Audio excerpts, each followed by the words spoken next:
बंगाल चुनाव में विकास की बात नहीं हो रही है, वहां चल रहा है डर का खेल।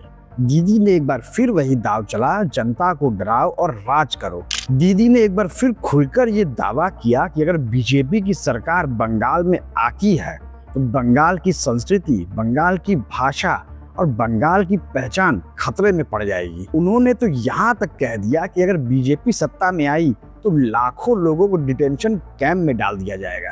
अब सवाल यहाँ ये उठता है कि क्या ये सच में चेतावनी है या चुनावी रणनीति का सबसे बड़ा कार्ड, डर का कार्ड। ममता बनर्जी का कहना है कि अगर बंगाल में टीएमसी हार जाती है तो बंगाल की भाषा, लोगों का घर और लोगों का व्यापार सब कुछ छीन लिया जाएगा।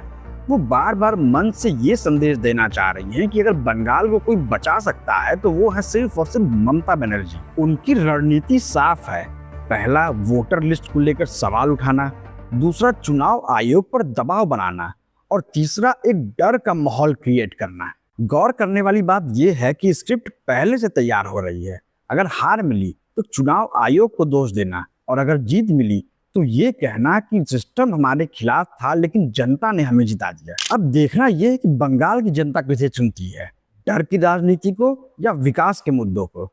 ममता बनर्जी के इस बयान से आप क्या सोचते हैं, हमें कमेंट सेक्शन में जरूर बताइएगा।